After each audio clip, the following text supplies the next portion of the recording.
What's up, everyone? It's T from the Universal Language group. First of all, thanks for taking the time out of your day to watch this video.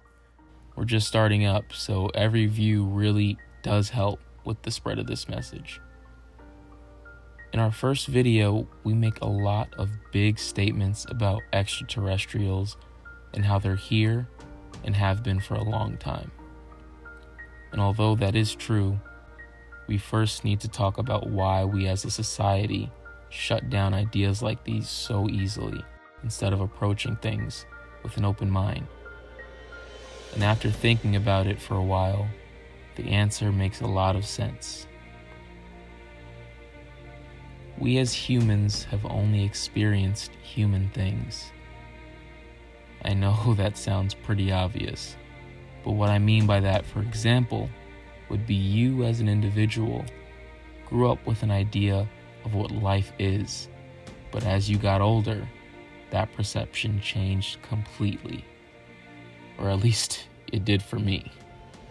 I can still remember how my mind worked and what the world looked like through my naive eyes.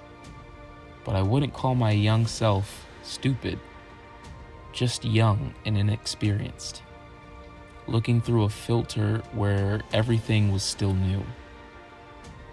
But as you get older, you learn more and remove old filters that get replaced by new ones. The reality of the world is set in stone, and just because we perceive it differently through our many different filters of life, it doesn't mean that reality changes for us. There's a saying I heard that sums up this idea pretty well. If you don't believe in water and step into the ocean, would you still get wet? Of course you would.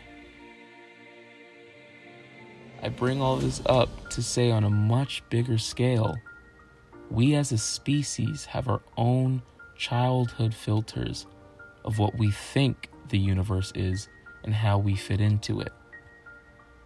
Just like how in the past we thought we'd never fly, or that our solar system revolves around us. Our views on the world we live in have matured.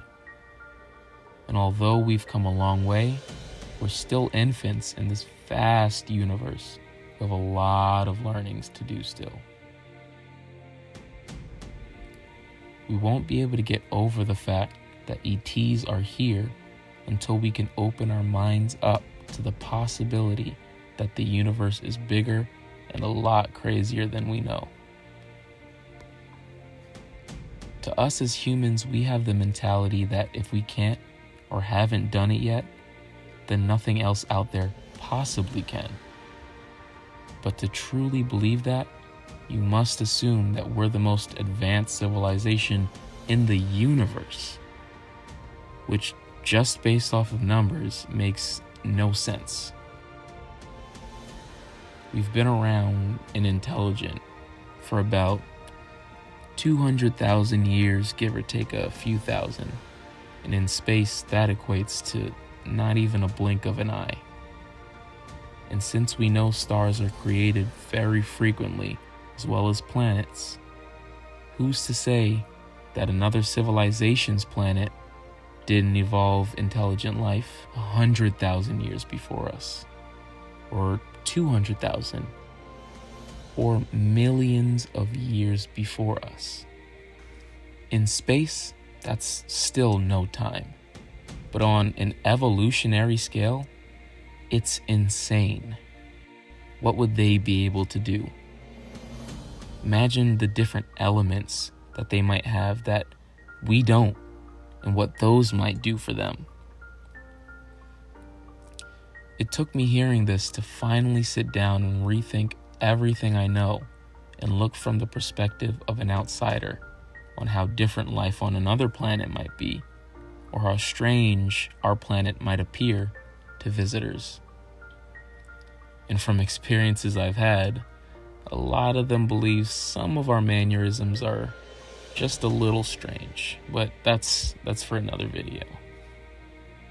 For now, I just want everyone watching to stay skeptical, but do it with an ability to see and at least try to understand the other side.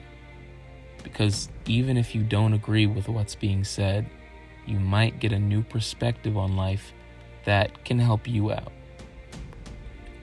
With that, I'd like to thank everyone who took the time to watch all the way through. It really means a lot to us. Our subject matter isn't really going to be like most on YouTube, so I just want to open people up to the idea of something bigger than us. Until we can do that, we'll be stuck on Earth forever. So thanks for watching. I hope you're ready for the ride, because there's a lot that we're being kept in the dark on. So welcome to the family of the Universal Language Group. Peace, guys.